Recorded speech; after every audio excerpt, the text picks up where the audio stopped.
Olá, amigos do canal Resistentes. Mais uma vez eu estou vindo a vocês, como prometido, para falar hoje especificamente sobre o resultado das eleições do Parlamento Europeu que ocorreram nos últimos 4 dias aqui na Europa. Acontecimentos de suma importância para todo o mundo, e inclusive o Brasil, porque estamos tratando de um dos mais importantes e centrais blocos políticos, que é a União Europeia, certo? Então eu vou tentar trazer de forma resumida os pontos mais importantes e eu espero que seja útil para vocês. Para quem não me conhece ainda, meu nome é Jean Goldenbaum, eu sou professor do Centro Europeu de Música Judaica da Universidade de Hannover, sou ativista social e político, membro do grupo Resistência Democrática Judaica e um dos coordenadores do Observatório Judaico dos Direitos Humanos do Brasil. E também atuo agora como correspondente internacional do canal Resistentes. Ok. Antes que eu me esqueça também, dê o like e se inscreva no canal se você ainda não o fez, por favor. Obrigado. Vamos lá. Bom, o que acontece é o seguinte.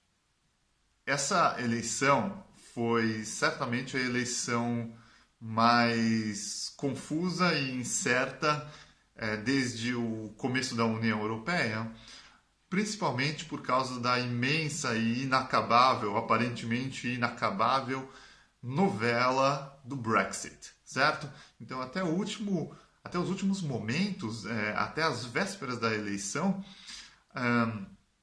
os outros países estavam já indo às urnas e o Reino Unido ainda estava incerto se votaria ou não, e todos se perguntavam para que votar se já foi aceito que nós vamos embora, né? Mas a oposição inglesa, a oposição ao partido do Brexit tentou de todas as maneiras e tenta de todas as maneiras fazer força contrária ao Brexit. Não há por que se estender sobre o Brexit agora, porque nós temos ainda informações muito pouco precisas, muito pouco concretas a respeito disso. A questão é que a gente sabe que a Theresa May vai embora, né? E a princípio o Brexit, a saída do Reino Unido do bloco da União Europeia, está remarcado agora para 31 de outubro deste ano, né? E quando isso acontecer, muda-se novamente a configuração da Europa, né? Mas, a princípio, o Reino Unido ainda faz parte, o Reino Unido votou, né? O partido do Brexit, como esperado, venceu, né? O que é extremamente negativo, porque é um partido de extrema-direita, um partido extremamente conservador, né? E que gerou toda essa questão do Brexit. E isso deixa o Reino Unido numa situação, vai deixar o Reino Unido numa situação de isolamento, né? Social, econômico, cultural. A minha avaliação é que é negativo para a Europa inteira o Brexit, né? Para encerrar essa questão do Brexit, é negativo para a Europa inteira, mas muito mais para para o próprio Reino Unido, tá bom? Então, a gente vai ver como que isso vai ocorrer nos próximos meses, como que as forças contrárias ainda tentam uma última saída, mas a princípio essa é a situação do Reino Unido. Com o Reino Unido basicamente fora da jogada, ao que se prevê, né, a força da União Europeia recai quase que inteiramente sobre a Alemanha e França, só que muito mais a Alemanha. A Alemanha é o país que mais tem cadeiras no parlamento, né, por causa da sua população. Eu expliquei detalhadamente sobre tudo isso, inclusive a história da União Europeia, a história do Parlamento Europeu, na live que nós fizemos há cerca de 10 dias atrás, ou 2 semanas, Tá aqui no canal, né? Quem quiser checar pode ver e lá tem detalhadamente toda a história e todo o contexto, toda a contextualização da votação do Parlamento Europeu, da União Europeia e tudo com que eles se relacionam, tá? Basicamente, hoje, então, nós temos Alemanha e França. Alemanha como a principal força, no segundo lugar a França, e depois a gente vai tendo os países com menos influência. A Itália também, logicamente, e depois países com menos cadeiras e menos influência, tá? Então, eu vou dar um panorama geral aqui do que ocorreu hoje, sem tentar me estender muito para o vídeo não ficar muito cansativo para vocês, mas e depois de falar do panorama geral da União Europeia, eu vou falar do panorama alemão, que é o país principal, tá? E o país com que também eu tenho mais familiaridade, pois vivo aqui há muitos anos e acompanho diariamente a política. Então, de modo geral, o que a gente viu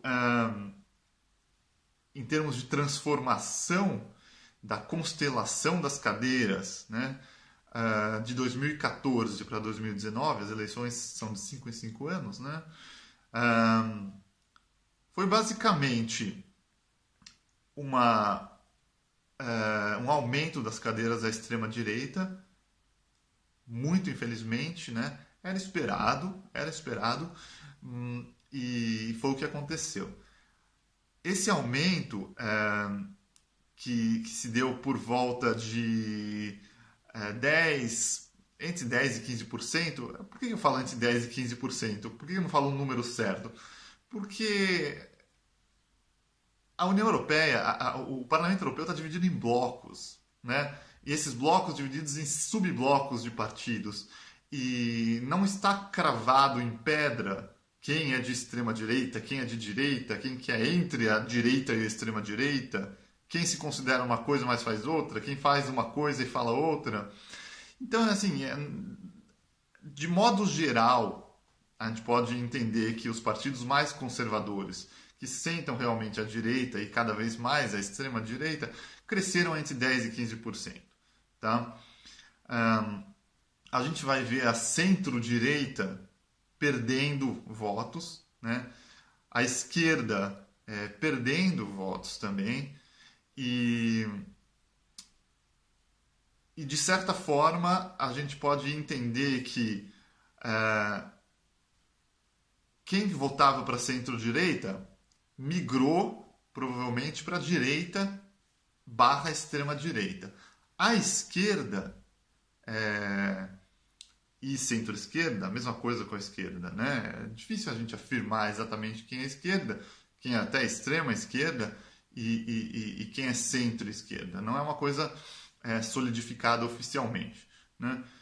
Mas basicamente esse bloco esquerdista perdeu força também, e aí a gente vê um fenômeno muito interessante, que é o crescimento dos verdes, né? Do subgrupo dos partidos verdes da Europa, o que é uma coisa muito positiva.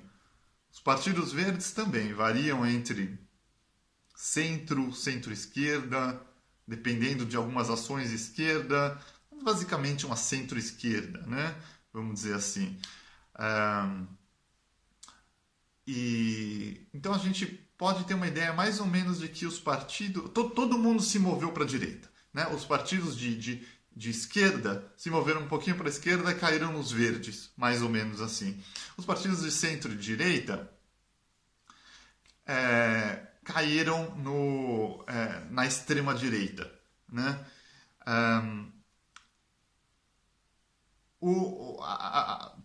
Para que esses grupos possam governar, a única maneira é através de coalizão, né? Ou seja, da união desses partidos, né? Então, existem grupos e subgrupos e subgrupos.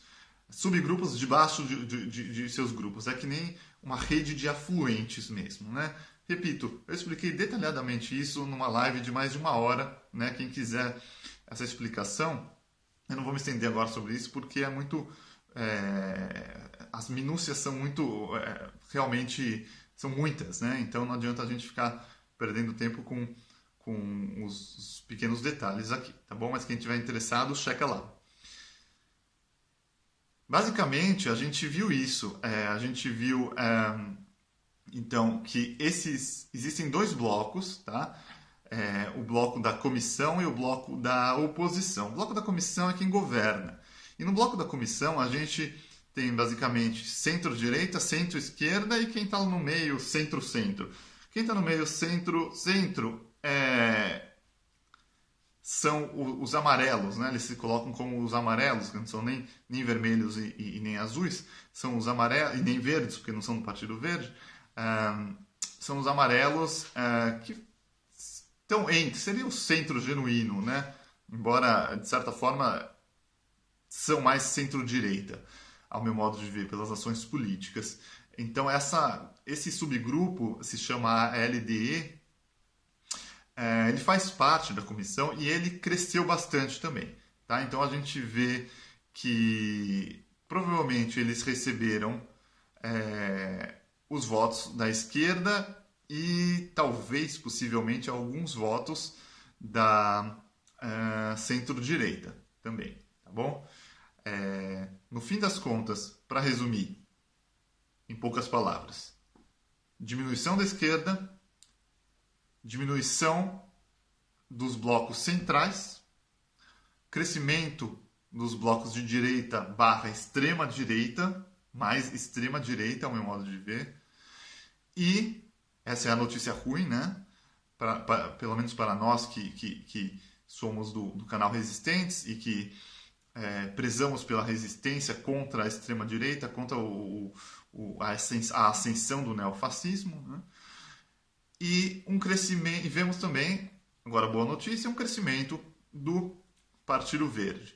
Esse crescimento do Partido Verde provavelmente se deu, é o que os analistas falam, e a minha opinião também sobre isso, se deu em grande parte por causa da descrença da população em relação à esquerda, né? O que é uma pena. A esquerda está muito desorganizada no mundo inteiro. A gente viu no Brasil o que isso acabou acarretando, né? E aqui na Europa não é diferente. Então a esquerda perdendo credibilidade, perdendo o eleitor perdendo a fé no poder de ação da esquerda. E então voltando-se para o Partido Verde, que é uma opção ainda de centro / centro-esquerda e que foca muito na questão do meio ambiente, né? Na política verde, que é uma tendência, né? E somente os neofascistas, os ultraconservadores, ultradireitistas são contra esse tipo de coisa. A gente vê nos Estados Unidos, né, a briga pelos democratas progressistas em instituir o New Green Deal, né, que seria um novo pacote de leis verdes com o intuito de salvar o planeta mesmo, né? E aí a gente tem o energúmeno do presidente norte-americano, que nem ao menos acredita que existe o global warming, né? Ele refuta a ciência, ele opta pelo obscurantismo e segue em direção à negação de que o planeta está sendo destruído pela ganância do ser humano e segue no caminho que a gente muito bem conhece. Ele, o seu animal de estimação, presidente da República brasileiro, né? E Netanyahu e outros ultradireitistas do mundo, né? Então, basicamente, é essa disposição que se dá hoje na Alemanha, na Europa. Tá? Antes de concluir e falar qual é a prognose para as políticas que devem ocorrer nos próximos anos diante dessa nova constelação, eu vou rapidamente falar do cenário da Alemanha, porque, repito, a Alemanha é o país que, na real, comanda a Europa, né? Se isso é bom ou ruim, isso é outro papo, né?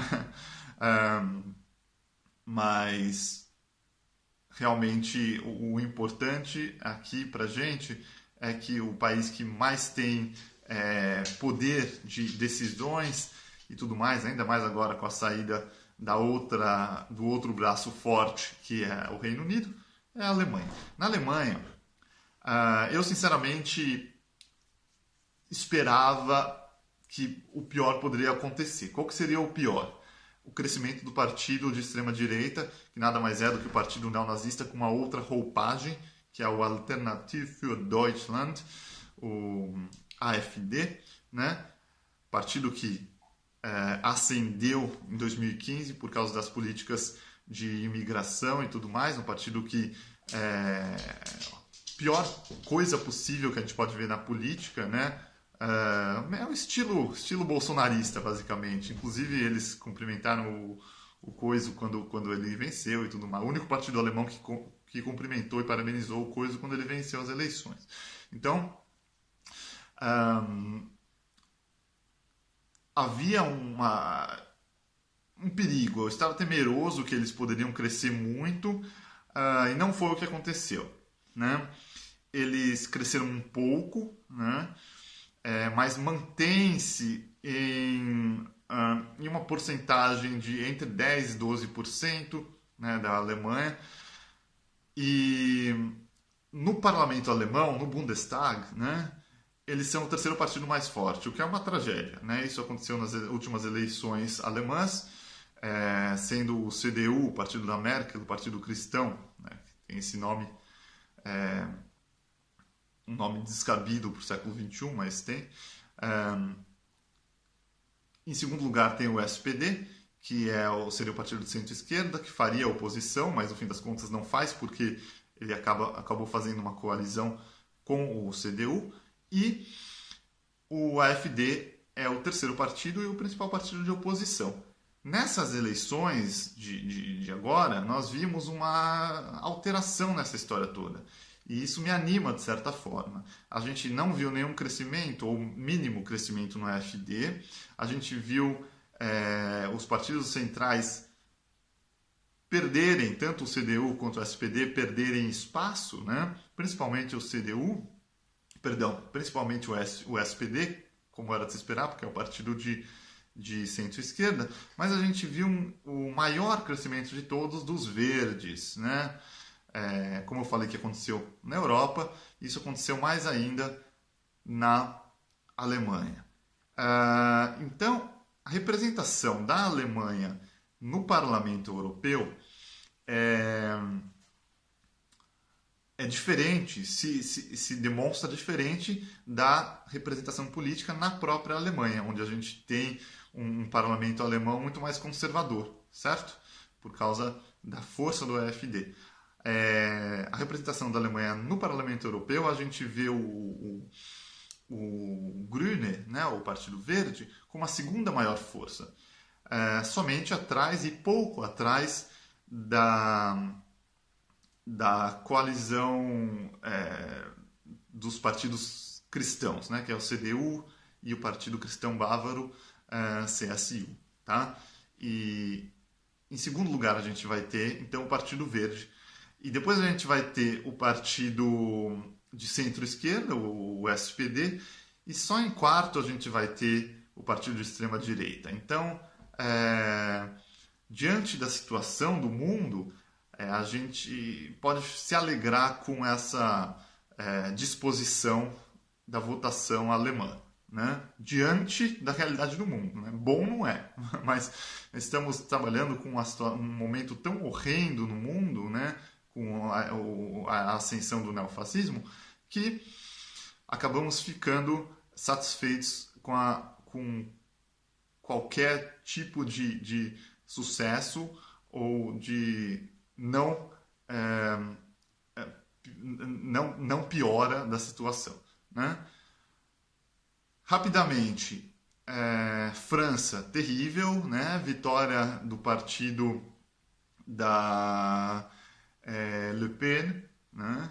Que é a grande maestrina da extrema-direita e do neofascismo na França. Itália, Salvini venceu também, extrema-direita, direita/extrema-direita, terrível, né? A Itália indo para um caminho complicado, né? O neto do Mussolini fazendo abertamente campanha, né? Coisas desse tipo, complicado, né? E positivamente, Espanha e Portugal, o orgulho da Europa, na minha opinião, a Península Ibérica hoje, mantiveram-se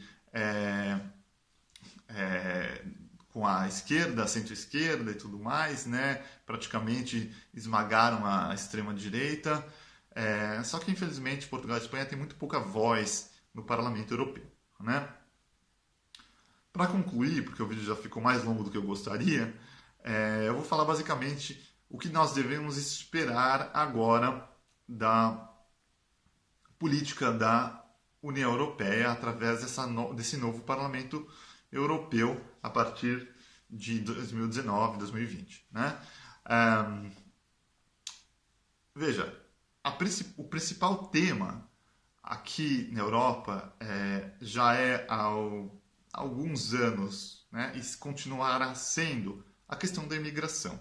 E a questão da imigração é uma questão aberta, não depende somente das decisões ou das preconcepções dos partidos europeus. Por quê? Porque conforme as coisas mudam nos locais de onde saem os refugiados e possíveis imigrantes, as coisas mudam também para a realidade da União Europeia, certo?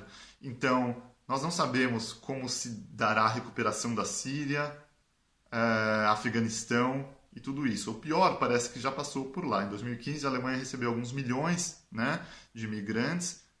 Aproveito para dizer que a Alemanha, a Angela Merkel, acertou, na minha opinião, em abrir para os refugiados. Eu estava lá com a minha plaquinha de Welcome Refugees, né? Willkommen Flüchtlinge, e acho que foi um grande acerto. Tenho inclusive amigos refugiados aqui, né? Árabes, sírios, da Síria, do Iraque, do Afeganistão e tudo mais. E a Alemanha precisava dessa mão de obra e continua precisando.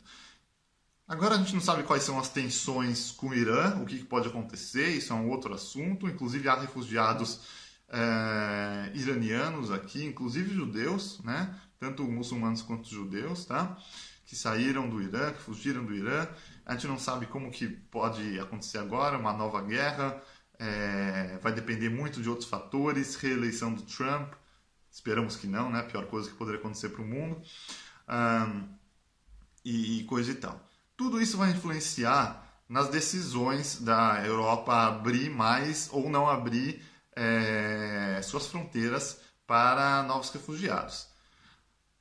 A extrema-direita vai tentar fazer o quê? Começar com movimentos semelhantes ao Brexit. Então, a gente já sabe que, por exemplo, a Suécia já fala do Swexit, né? Eu li esses dias isso. A ideia da Suécia sair de lá, né? O que eu considero o maior tiro no pé possível. Mas essa é a força que a extrema-direita vai fazer nos países. Tentar quebrar a União Europeia, né? E os partidos centrais tentarão manter a extrema-direita fora dessa jogada, dessas possibilidades, e manter a integridade da União Europeia. A União Europeia, na minha opinião, de forma equilibrada e justa, é o futuro mais positivo para a Europa, né? Vamos ver como que isso se desdobra. Então é basicamente isso, né? A questão das imigrações vai depender muito do cenário do mundo, mas a princípio a direita vai sempre querer fechar as imigrações, fechar os países, né? E quanto mais indo para a esquerda, maior abertura, né? O que é o mais saudável para a mão de obra, para os direitos humanos, para todo mundo, óbvio, né? A extrema-direita vai tentar sempre sair e quebrar a União Europeia, né? E basicamente essas são as principais forças que ocorrerão. Em termos de comércio, não muda muito, né? Quem está comandando o Parlamento Europeu ainda é o mesmo bloco, né? É o bloco da Comissão, é o bloco da coalizão dos centrais, né? E nós esperamos que esse tipo de acordo comercial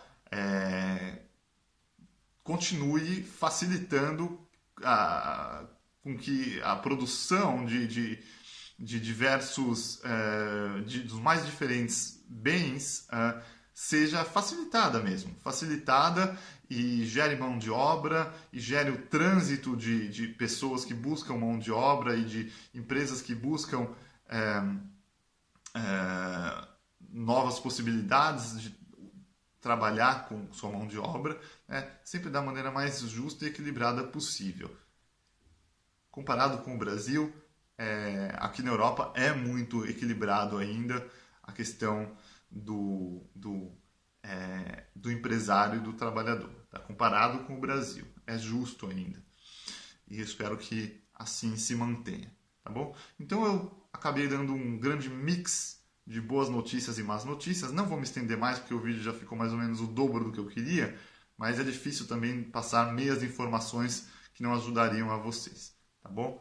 Então eu desejo um grande abraço a todos e a gente volta nas próximas novidades. Tchau, tchau.